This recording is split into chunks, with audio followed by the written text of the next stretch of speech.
Those responsible for the planning of the workshops have invited me to spend an hour with you in recounting some of my memories in connection with the work of the White Estate during the some 47 years that I have been associated with it. I'm sorry that I can't be with you at the workshops. I had looked forward to these workshops really for a number of years, but for several reasons it's not possible for me to be with you.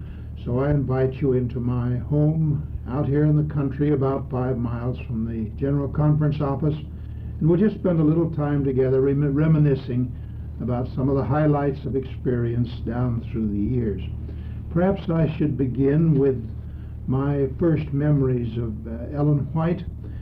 After she came from Australia in 1900 and purchased the Elmshaven property, she gave to my father, W.C. White, 7 acres of land. She said, "Now this is to be the children's schoolroom and playground. You're not to sell any of it." There was about an acre of garden and orchard and vineyard land, and the rest was rolling hill land with a beautiful little creek running through the back of the property. And it was just that. It was there that I was born in 1907. And as I grew older, I, of course, with the family, visited my grandmother's home. It was about 10 minutes walk away from where we lived. We would often go for a Sabbath afternoon walk. We loved this as a family, and we would often end up at Grandma's house just a little before time for Sabbath evening worship. She would be seated in the living room near the fireplace, and after we would have a little visit, a hymn would be sung, a scripture would be read, and a prayer would be offered closing the Sabbath day. These are precious memories. We recall that Ellen White would tell us as children, "You must remember that there's a heaven to win and a hell to shun." And then with a little turn on words, she would sometimes tell us, "Your name is White, and you must always keep it white." If we were to come over to the home during the week, we might find her in her writing room on the second floor. We had scampered up the steep stairs from the kitchen to the writing room, and when she observed our presence, she would beckon for us as children to come over to her side. She put her arm around us and talk with us about things which were interesting to children. She would tell us about what was going on the farm. Perhaps a new calf had been born, perhaps a setting of eggs had hatched. She was alert to all of these things, and when it was time for us to go, she would suggest where we might find these interesting things. And if it was near mealtime, and in the summer, she might tell us about an apple tree in the orchard which had particularly nice apples on it. These were fond memories, but my actual memory of Ellen White is rather limited. It was her death and her funeral which stood out prominently in my memory as a child. I was very close to my father, W.C. White, and as I grew up as a boy, my knowledge of Ellen G. White and the work of the White Estate came very largely through him. When I was 12 years old, I was taught the combination to the vault and was often called upon to show visitors through the vault there at Elmshaven. The office at Elmshaven was operated on a rather small scale. In the years following Ellen White's death, my father was there almost alone. He had secretarial help sometimes for just part-time, and it was during these years that I began to become acquainted with the office.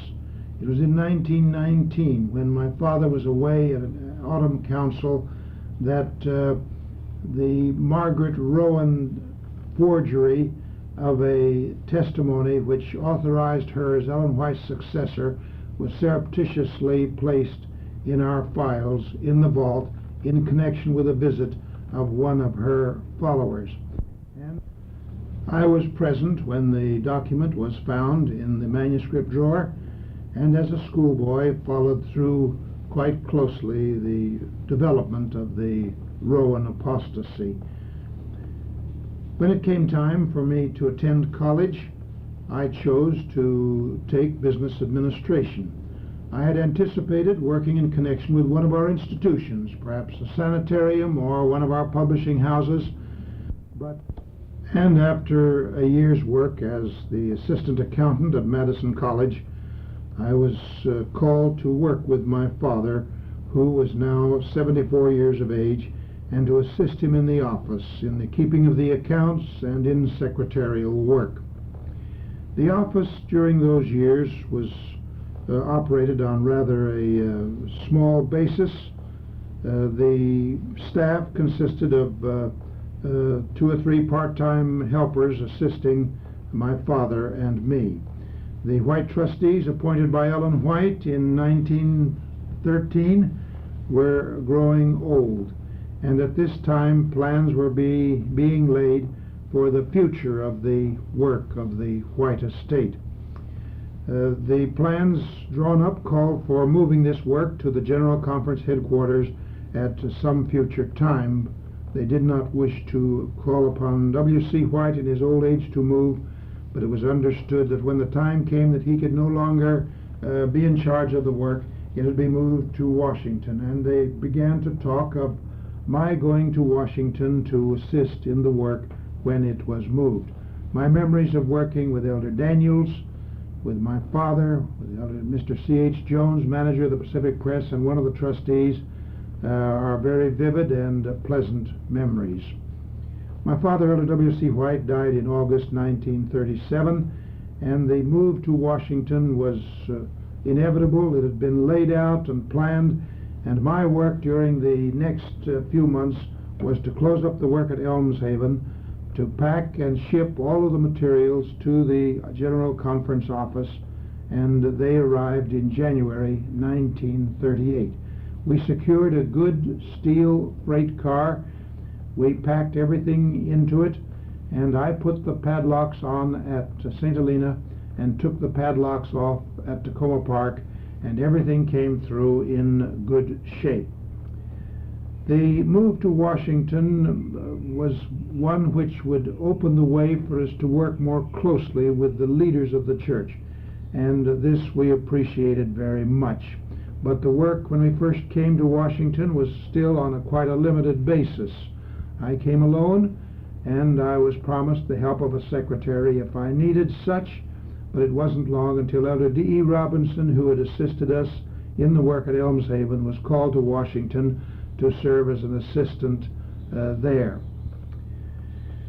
Our work embodied the compiling of materials in E.G. White books, such as Counsels on Sabbath School Work, Colporteur Ministry, upon counsels to writers and editors, as an editorial council was called in Washington soon after we arrived, on evangelism, on temperance, welfare ministry, the Adventist home, and child guidance, etc. Down through the years, these compilations were called for and were brought out. I wish I had time to tell you about how we prepare these compilations to ensure that Ellen White comes through to the people with her emphasis and with her message as nearly as possible as she would like to have it. We do not sit down and make an outline and then gather the materials to fill the outline. Rather, we assemble all the materials relating to the subject, and as we're doing so, there emerges an outline, there emerges her emphasis, which is found in the final work. It was soon after we reached Washington in 1938 that I was asked to go into the field and visit some of our schools. This was a new venture. Very little in the way of field work on the spirit of prophecy had been done. In fact, during the decade preceding this, very little was done in teaching prophetic guidance in our colleges. And so when I was asked to go to the Northern Union to visit the academies, I talked with the Secretary of the General Conference about it and told him that I would be giving 5 or 6 talks at each of the academies on the spirit of prophecy. He asked me, what could a person say in 5 or 6 talks on the spirit of prophecy? I can think what he would say in 1 or 2 talks. But you see, we were back in days when little work was done in these lines. Of course, this line of work has grown and developed until it's come to be a matter of course that members of the White Estate staff in visiting our institutions will spend sometimes days or a week in dealing with the spirit of prophecy, making it more real to our young folk. It wasn't long until an invitation came to visit overseas. The first such trip was to enter America, and this work was done in 1947, and as I did so, I came to see what the needs were, I came to see what the interests were, I came to see what we should do to help to bring strength to the field in the matter of the spirit of prophecy. During these days, too, we were receiving many questions from the field relating to Ellen White and her work, questions which were oftentimes instigated by our critics. And we had in those days no literature prepared along these lines, and I would spend sometimes up to one half of my time dictating letters of 10, 12, 14 pages, giving the backgrounds and information which would be of service to some young minister who had been challenged on points and did not know where to find such information. This led to the suggestion that our oncoming ministers should have the benefit of knowing what the problems were, where to find the answers, and the result of this was the preparation and issuance of the book Ellen G. White and Her Critics. After this came out, our correspondence in these lines dropped back from perhaps 40 or 50% down to about 1 or 2%. So the book has filled its place well. And through Elder D.E. Robinson, who had come back to assist me in Washington, was soon after his arrival asked to present a course in the seminary on the spirit of prophecy. And so regular teaching in the seminary was begun in this line by Elder Robinson, who was well qualified to do this work. And as time went on, the president of the seminary, Elder E.D. Dick, wondered if we might not develop a denominational history tour which could benefit the seminary students in visiting the places of interest. So we began to work along these lines, and tours were begun. They would start out on Tuesday morning and end on Sunday evening, which gave us an opportunity to take the seminary students to New England and visit most of the places of particular interest. In connection with our overseas work, we had some interesting experiences. I recall that going down to South America in 1952 for a 3-month tour, I was met in Brazil at one of the airports by Elder R.A. Wilcox, who was president of the Union, and as I got off the plane, he said, "Brother White, we're glad you're here. We have an interesting situation here, and we've been saving it until you came." Then he proceeded to tell me about a woman who lived a few hundred miles away who claimed to have visions. Some of our workers believed that these visions were from God, and others had some questions. So Brother Wilcox says, "We've been saving this until you came." Now when people start talking in this way, it always sends the shivers up and down my back, but I was very glad that I had in my notebook materials which could be helpful on such an occasion. This particular individual was the wife of a planter in Brazil, and she had been an Adventist for a few years, and she had written out some of the visions which had been given to her. Time precludes my going into details on this story. You'll find it outlined in its high points in notes and papers which we've placed in your hands. But needless to say, we did have an interesting experience.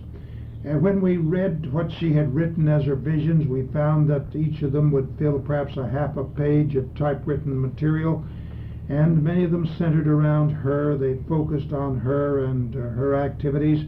She was instructed in one of her early visions that the church leaders would not accept her visions, but she was to be courageous and to present them.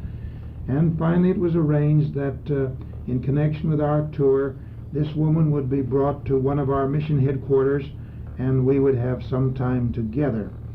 As I met her, I found her to be a very pleasing personality, well-dressed, well-poised, and we talked to her about her experience and about the visions. When did she start to have the visions? As a girl of 8. Was she a Seventh-day Adventist? No, she was a Roman Catholic. And then she had become a spiritualist, and she continued to have the visions. And in one of the visions she was shown that she should join the Seventh-day Adventist Church, and she had done so, and she continued to have the visions. After giving a good background for dealing with the situation in connection with the general meetings I was holding, and I must say that some of the mission workers were influenced by her, we finally had a meeting with her, and I talked with her personally about her experience. As to the visions themselves, they usually came very early in the morning, about sunrise. She did not know whether she breathed or not, but she thought that she did not. But we were more concerned about the content, and we were able to point out that the lines of instruction she gave were out of harmony with the Scriptures, out of harmony with what had been presented in the spirit of prophecy, and that we could not accept her experience as being one which was motivated by God. We went no further than this. We did not attribute it to the devil, but we just pointed out that it could not emanate from God, and we discouraged her in presenting what she had been giving to the churches, and we counseled our churches not to invite her to speak. And she was amazed when we gave such a report. We wrote it out, I recall, working with Brother Wilcox, typing it out on a little machine we had there at our hotel room, working till perhaps 2 or 3 o'clock in the morning, for we must meet the mission committee at 7:30, and then meet this sister at 8:30, and then catch a plane at 10 o'clock for another part. You know how it goes when one travels. But I'm glad to say that she accepted our counsel. It was difficult, of course. We advised her to stay at the mission headquarters to get better acquainted with the leaders and with the work, and to go home and forget the whole matter. And this is just exactly what she did. And soon she declared that the visions emanated from Satan. She had no more of the visions, and she has been living the life of an earnest Christian lay sister down through the years. We were glad that we approached it from a standpoint of investigation. What does the Scripture say? What does Ellen White say? How does this fit into the picture? But the experience was one which has helped me down through the years in meeting other situations of the kind. And you'll find some of the choice materials which we used in meeting her situation in the Selected Messages, Book 2. It was about this time that hypnosis became a subject of great interest in the United States. Some will remember that in the middle 1950s, the journals were almost in each issue carried some article on hypnosis and the great benefit which it was proving in the medical world.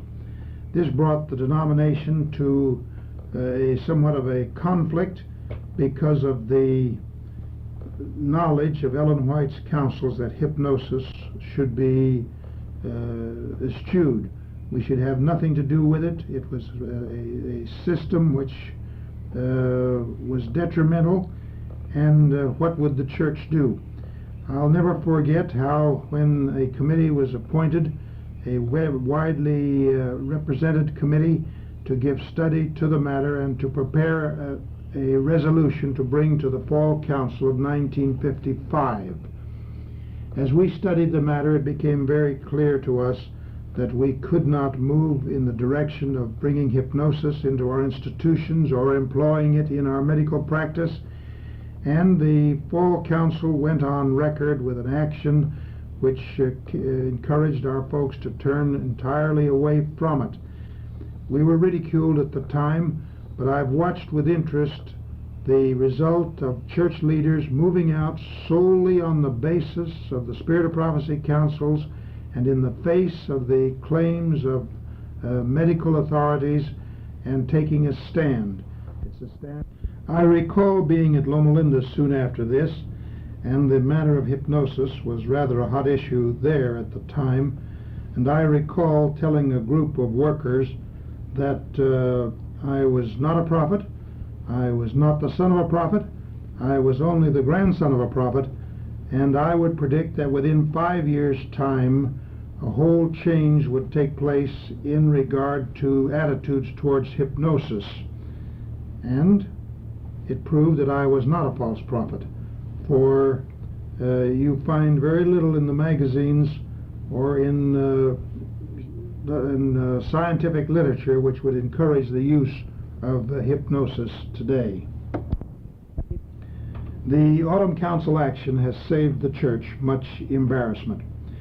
Another point which has made a deep impression upon my mind was the way in which church leaders related to the situations arising over the demands of the American Medical Association that we consolidate our medical school on one campus. I can't take time today to go into the details. The story is a very interesting one, but we were told at the annual council held in Washington that the time had come that because of the demands of the American Medical Association Committee on Education, we must bring the school together on one campus. And we took an action that this would be done. When some urged that the decision be that the campus would be Los Angeles, I remember Elder Branson, the president of the General Conference, said, "Now let's wait a minute. We can decide to unite the school on one campus, but just where we will unite is another question. We must postpone this until we can give it some study." The meeting closed soon after that, and I went to my office, which was up the stairs and around the corner from the General Conference Committee room, and I noticed that I was being followed by someone, and looking back saw it to be Elder W.P. Elliott, the chairman of the Board of Trustees of the College of Medical Evangelists. I invited him into my office. He was a man that I knew well, and when we sat down, he said, "Arthur, you were present today. You know the action that was taken. It's a far-reaching action. But before we make any move, we must know the mind of God. You must go to all the materials that you have from Ellen White's pen and bring it together so that we can have it. Of course, we have lots of records at Loma Linda, but you've got the full story here, and you must get this for us."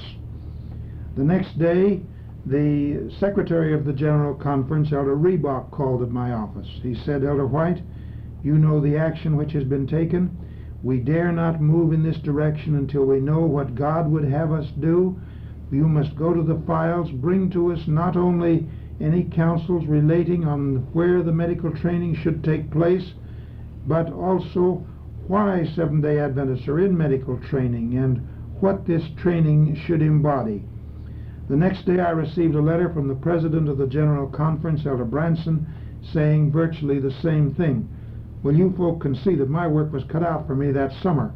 And we went to work and gathered together the full range of counsels in the light of the historical development, in the light of the statements which were made at the constituency meetings from year to year.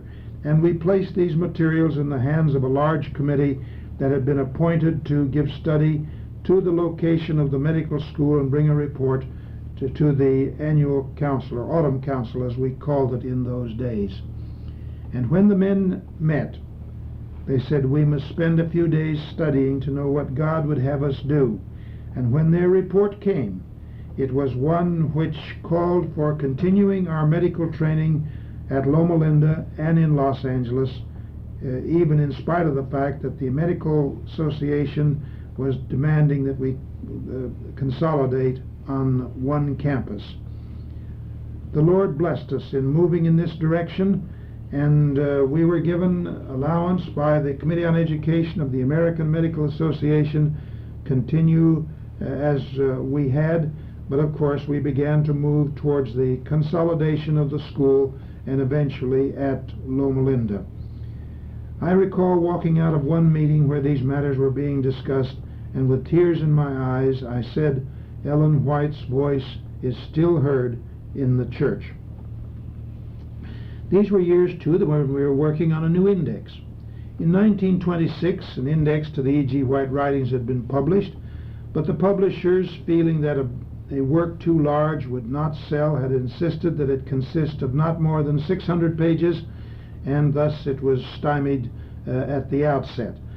But now the time had come when a new index was demanded. New books had been published since 1926, and we called in Elder R.L. Odom to edit the index.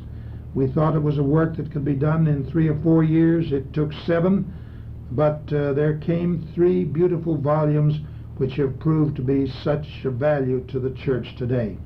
These were days, too, when, as I recall it, I was keenly interested in various means of duplicating materials.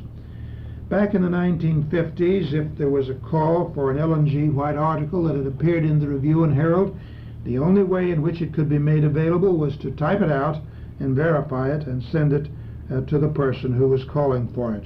This was a time-consuming and an expensive operation. With what interest I watched the developments of duplicating equipment, some of it so crude at first, but finally it came to the point that we found that we could make copies of the Review and Herald articles on microfilm and reproduce them with one of the processes. It was a custom job, but we could reproduce the E.G. White articles page by page at a moderate price. And we did this and made them available to our college libraries at $250 for the set.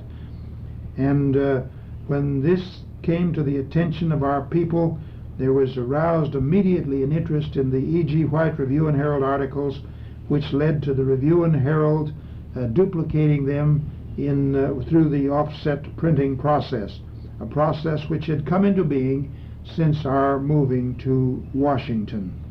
So it is hard for us today to envision times before the offset printing process.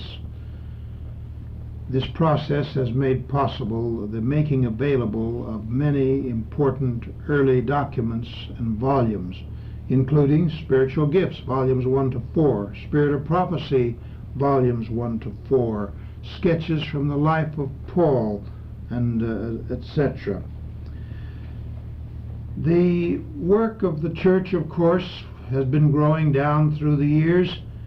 The White Estate Board of Trustees consisted originally of 5 men, and when the work was moved to Washington, this trusteeship was continued, although during those years it was necessary to replace 4 of the 5 trustees. This was done by the remaining trustees choosing some fit person to take the place of the one who had dropped out by death.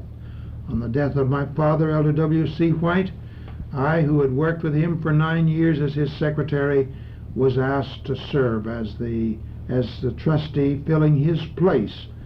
Now these appointments are for life, and the work is not taken lightly. But with the growth of the work of the church, it has seemed advisable to enlarge the board. With 5 members and some of these members traveling a good bit, it was difficult to have a meeting of the board of more than 2 or 3 members, and this didn't seem adequate. So we began to take steps to enlarge the board of trustees, first to 7 members, and then to 9 members, and then as the work of the church increased and as the demands upon the White Estate increased, the board has been increased to 11 members. The plan works well. It was one which was outlined by Ellen White, and the White Estate carries its responsibility within the framework of the church.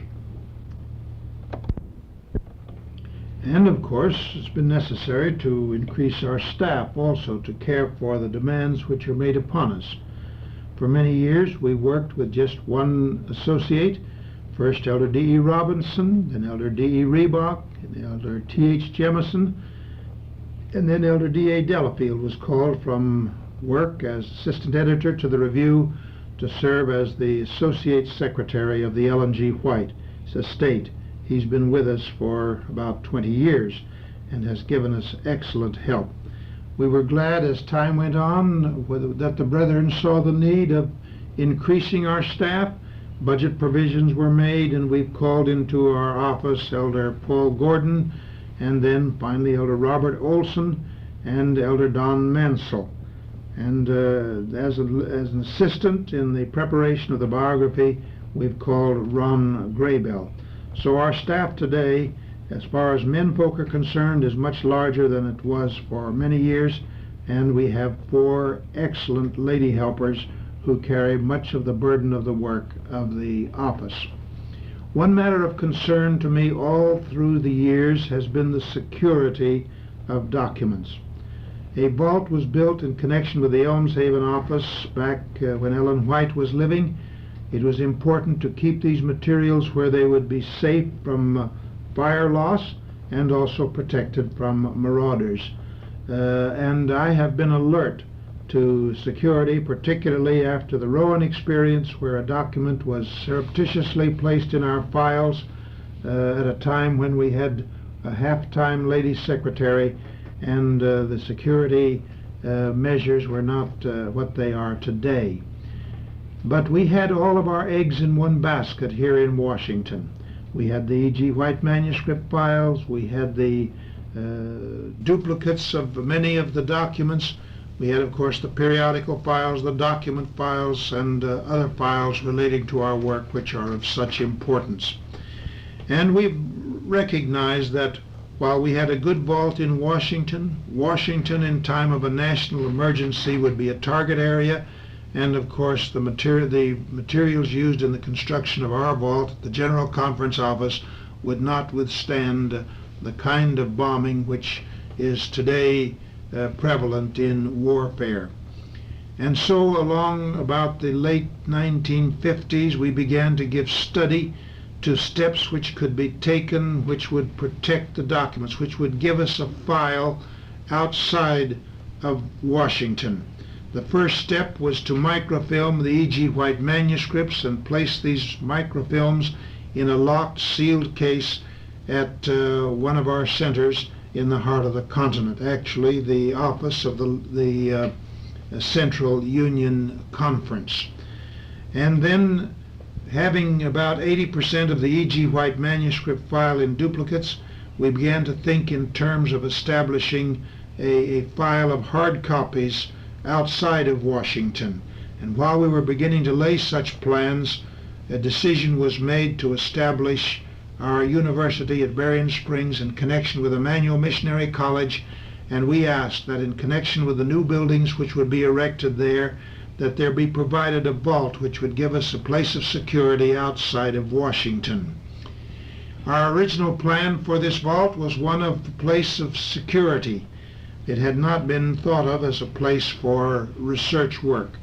In fact, very little research work was done with the E.G. White manuscript files down through the years, except in a few cases when men like Dr. McCumber and one or two others chose to work in denominational fields in securing their doctorates. And they came to our office and we opened our files to them and gave them what help we could.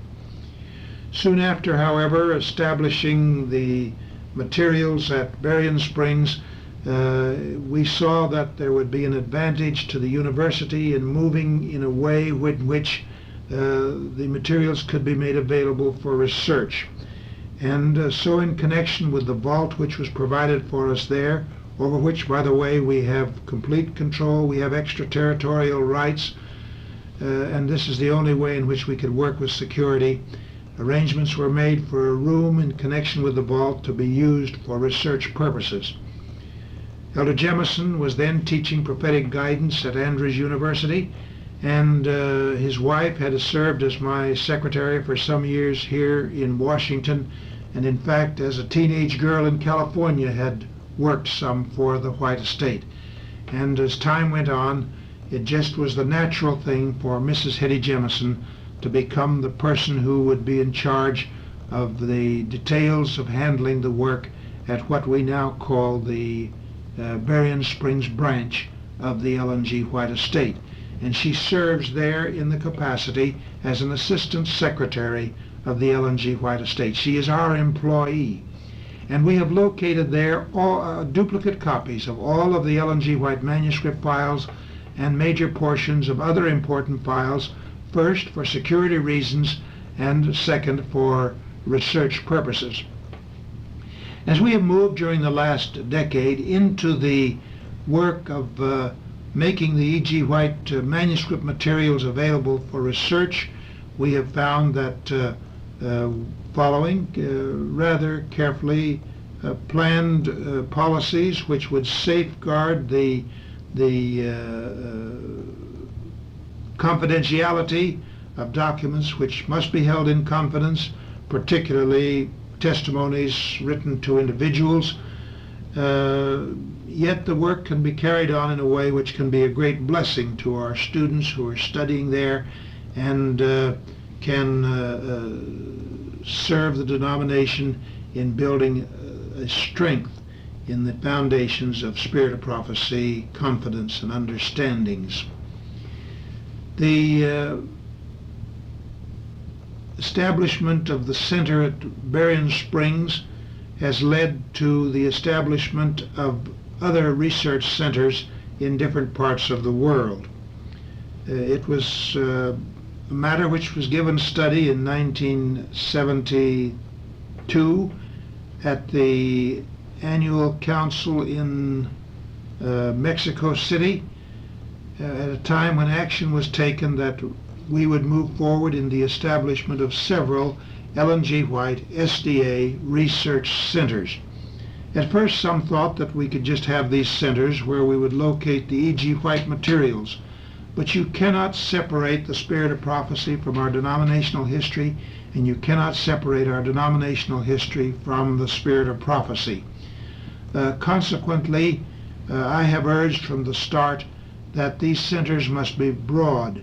They must be Seventh-day Adventist research centers as well as Ellen G. White research centers. So the two interests are linked in the development of these centers.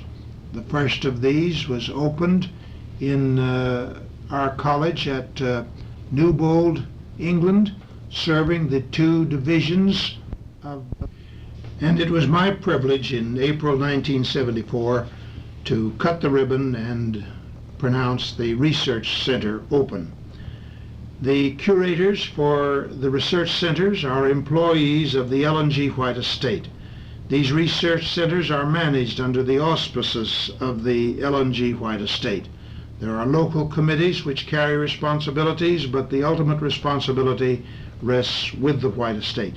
There's been the very strongest cooperation from the divisions and from the General Conference in the establishment of these research centers, which we hope will help our oncoming generation of workers in these overseas fields to see that the spirit of prophecy and the church itself is not just an American affair.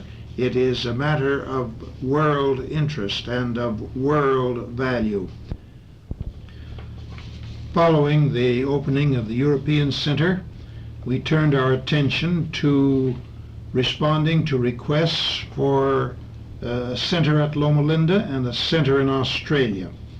It was my privilege in January of this year to be at Loma Linda and to cut the ribbon and to declare the Ellen G. White SDA Research Center there open for work. And the next month we opened the center at our Avondale College in Australia. We sent Elder Paul Gordon over to Australia to open that center, and he was assisted by Mrs. Jemison, who spent a month working with the folk there in setting up the files and in getting the work organized. These centers are important. We're in days when there are charges that there is a suppression of E.G. White materials. The church has nothing to be ashamed of in the history of the past. We have nothing to be ashamed of in the materials. And we encourage research. This is a new area in which we are working. It has taken time to develop policies which will govern this in a way so as to make the materials most useful and at the same time guard that confidentiality which we must guard, because some of the materials we're dealing with are documents presenting matters which were between the Lord and certain individuals. Ellen White maintained a confidentiality in this, and we must maintain such a confidentiality. By saying this, we are not suppressing important information that the church should have. Now, there are some other few areas where carefulness must be maintained in the way in which use is made of documents of one kind of another, which were not prepared for publication, such as the private correspondence of Ellen White with members of her family and so forth. Dr. Ronald Numbers, in his book Ellen G. White, Prophetess of Health, and in his statements which he has made concerning his work at the White Estate in preparing in selecting materials for this book, has overplayed what might appear to be suppressive measures. We have endeavored to work in a way to make these materials just as fully available as possible and still guard some points. And if one listens carefully to what Dr. Numbers says, the importance of our guarding these points is more clearly seen. We are now laying plans for the establishment of another Ellen G. White SDA Research Center, this one to be in South America. And in the next few years, perhaps another one or two such centers will be established. We don't see much beyond what we've projected here in this line of work. We have always worked rather short-handedly at the Ellen G. White Estate. It seems that the tasks are larger than we can encompass. With the help of the Lord, we do the best that we can in meeting the demands which are made upon us, and sometimes this calls for some rather interesting situations. I recall back in the 1930s traveling from St. Helena to Battle Creek, Michigan to attend an annual council, and Elder Froome had requested a series of articles for the ministry on the work of the Ellen G. White Estate, and so I took along a portable typewriter with me. I traveled day coach. I had the privilege of having double seats available to me, so I set up with my suitcases and with my typewriter and pounded out a series of articles while traveling across the continent by train. This series of articles now forms the first part of the little pamphlet, Ellen G. White, Messenger to the Remnant. We've tried to prepare materials which would help our workers and our people gain a very factual understanding of inspiration. So many of the problems which arise have their foundations in misunderstandings of inspiration. And in fact, the Ron Numbers book, to which we've made reference, presents situations which, if there is a rational concept of inspiration, very largely disappear. One among the materials which we have thought of being helpful, particularly in our teaching of the spirit of prophecy in our seminary and our extension schools, is the preparation of a document which has grown materially through the years, a document which we call Notes and Papers concerning Ellen G. White and her work. This contains a lot of valuable source materials which provides a reservoir to which our workers can turn for information which will be helpful in their work, in answering questions, and in establishing strong confidence in the spirit of prophecy. We have some interesting experiences at our office. One of these took place a few years ago when there came to Washington, D.C., two men, Mr. Stephan and Mr. Ben from Germany, who claimed to be prophets. We had heard about their work. They had, it was asserted, had certain visions which led them to the Seventh-day Adventist Church and led them to make declarations which some Seventh-day Adventists believed indicated that they were called of God to speak to the church. These men came against the counsel of our leaders of the work in Germany. They had been disappointed that their materials had not been published in our papers in Germany, and so they came to Washington accompanied by one of our church members who felt that they indeed were called to speak for God. And I recall being called out of meeting at a spring council to meet these men. One or two other of our General Conference men were with us as we sat down with the three men to listen to their story.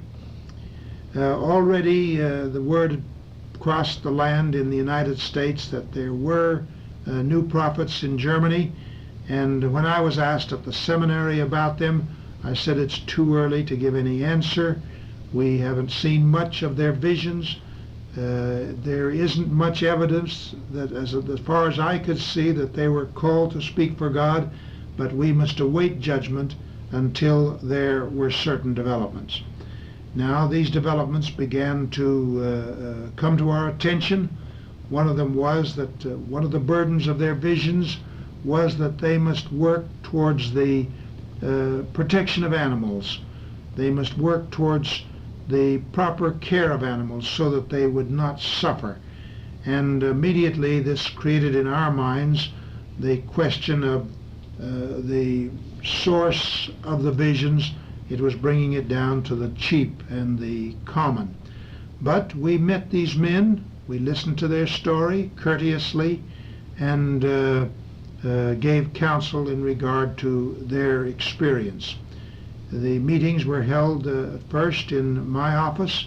They came with their gear to make a publicity stunt of it. They had cameras, they had tape recorders, and all the rest. And we urged the brethren to put their gear down in the corner of the office and sit down with us and talk quietly. It was a disappointment to them that we curtailed them in that way. We listened to their story of the visions and the messages which were given.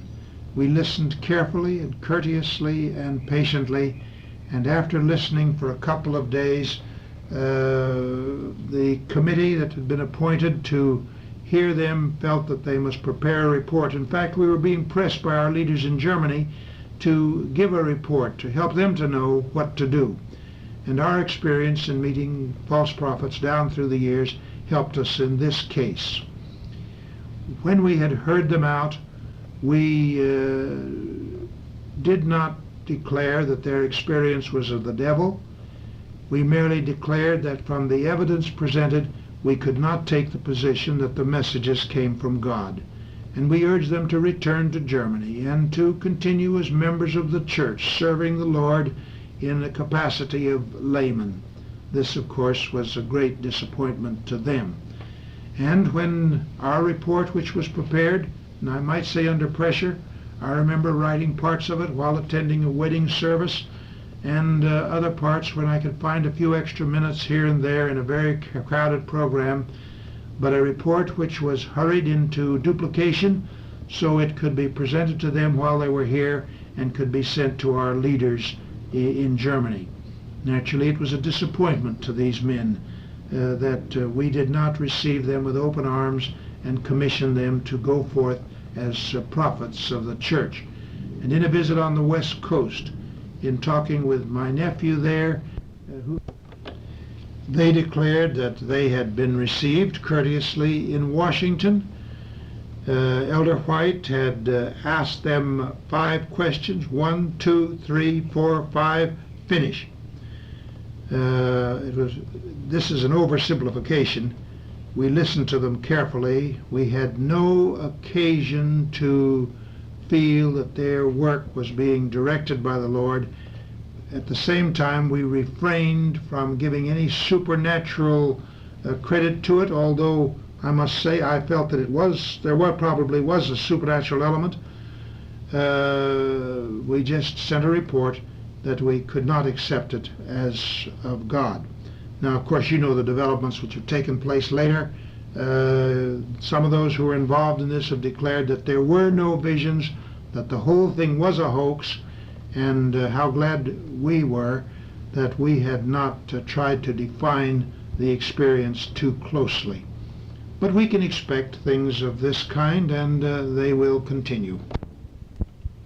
One thing all down through the years has made a very deep impression upon my mind, and that is the way in which church leaders reach out for the guidance of the spirit of prophecy in the establishment of policy and the conduct of the work of the church today. Sometimes our leaders are criticized. I wish that those who are so critical could attend some of the meetings where matters relating to the interests of the church are discussed, and to see the way in which church leaders depend upon the spirit of prophecy and reach out to the spirit of prophecy in the making of decisions and in guiding in their work. The work has grown, and there are many situations which are not simple situations, and there are problems which have to be met, but church leaders feel that they must know what God has said in regard to various matters as they move towards the making of decisions in these important matters. And this week I shall be meeting with committees, asked to serve on these committees so that someone close to the White Estate can be present and can enter into the discussions and can be drawn upon as more or less of a resource person.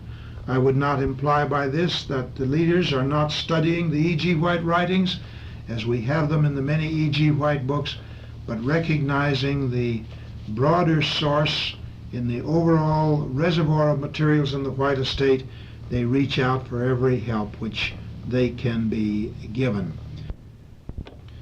And now I want to say more or less of a more personal word. It relates to my own relationship to this work. I've been connected with the work of the office virtually all of my working life. It was not something which I sought.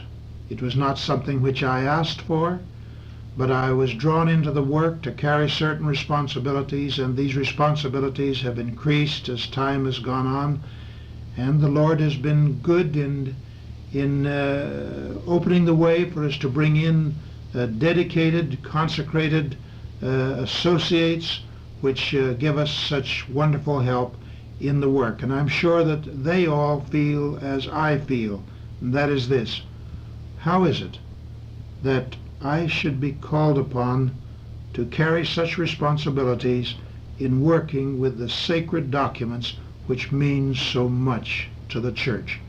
We fall on our knees and call upon the Lord to give us wisdom and guidance and judgment in fulfilling the responsibilities to which we are called. We sense our inabilities. We sense our lack of the qualifications, perhaps, to carry this sacred responsibility as we should.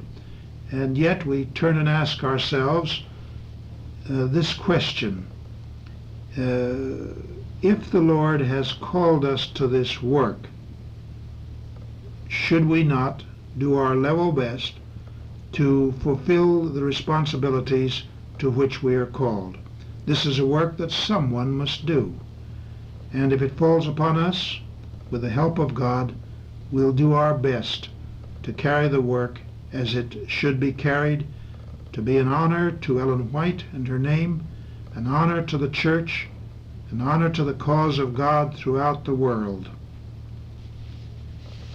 In the introduction to my book, The Writings of Ellen G. White, which you have in your hands, a book which represents my observations in several lines down through the years, and much more could be written, I have said this: to say even after these many years that I understand all phases of Ellen G. White's experience and work would be to boast. To say that I found answers to every question that may have arisen in my mind in the 40 or more years that I've been connected with this work would be to go beyond the facts. I have ever recognized that with our limited experience and with the possible absence of a knowledge of facts because of documents which are not available that would have presented the full story, not to speak of our short-sightedness, we dare not measure and pass judgment on the work clearly motivated by the Holy Spirit. All of this notwithstanding, I have found the weight of evidence so great that not only can I not doubt, but I hold with the strongest confidence that Ellen G. White was what she claimed to be, the messenger of the Lord. She was indeed a true prophet of God. I'm quite willing to hold suspended judgment on a few points until I find an answer here, and if not here, then when I meet and talk with Ellen White in our Savior in the world made new. My observation is that those who lived and worked most closely with Ellen G. White had the strongest confidence in her call and work. This is my experience as I move in the closest contact with her documents, the letters, the diaries, the manuscripts, the published records, and to these may be added the published and unpublished witness of her contemporaries. And now, as this hour draws to a close, I want to say how happy I am that the plans which were laid years ago have now reached fulfillment. I shall never forget that when Elder D.E. Reebok was my associate in the office, he declared that we must look forward to a time when our Bible teachers will be called together to give 2 or 3 weeks of time to a careful study of this whole question of the spirit of prophecy, of inspiration, of the way in which God has led his people. And in this we will find that which will bring strength and will bring unity. Not until now has this dream been fulfilled. And you are here as the result of that dream which has been held not only by Elder Reebok, but by the Secretary of the White Estate down through the years. How happy I would be if I could meet with you. But you have with you, leading out in this workshop, our best men. And I'm sure that God is blessing as you study and work together towards a better understanding of inspiration and the way in which God has led his people. For we have nothing to fear for the future, except as we shall forget the way the Lord has led us and his teaching in our past history.